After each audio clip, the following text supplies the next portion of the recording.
राज्य सरकारच्या महत्त्वाकांक्षी लाडकी बहीण या योजनेच्या पडताळणीनंतर अनेक त्रुटी आता समोर येत आहे। आता पडताळणीनंतर तब्बल 42 लाख अपात्र लाभार्थ्यांनी 11 महिन्यांमध्ये 6,800 कोटींचा लाभ घेतल्याची बाब आहे। अपात्र अर्जदाराच्या स्वयंघोषणापत्राचा आधार घेऊन त्यांनी घेतलेल्या लाभाची रक्कम वसूल करण्यात येणार आहे। त्या संदर्भात वरिष्ठ स्तरावर विचार विनिमय देखील सुरू असल्याचं आपल्याला बघायला मिळत आहे। विश्वसनीय सूत्रांनी ही माहिती दिली असून सरकार पातळीवरून आता घाई झाल्याने कुणीच अर्जातील माहितीची काटेकोर पडताळणी केलेली नाही। त्याचा आर्थिक फटका आता सरकारला बसताना दिसतोय।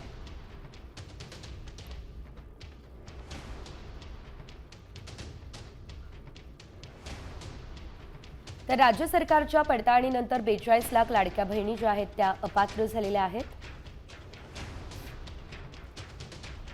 अपात्र लाभार्थ्यांना 11 महिन्यांमध्ये 6,800 कोटींचा लाभ जो आहे तो मिळाला आहे। स्वयंघोषणापत्राच्या आधारे कारवाई होण्याची देखील शक्यता या ठिकाणी आहे। प्रत्येक लाडकींकडून 16,500 लाभाची वसुली केली जाणार असल्याचं देखील कळतंय। आता isakal.com आहे देशातील नंबर 1 ची मराठी न्यूज वेबसाईट। प्रत्येक अपडेटसाठी isakal.com ला नक्की भेट द्या।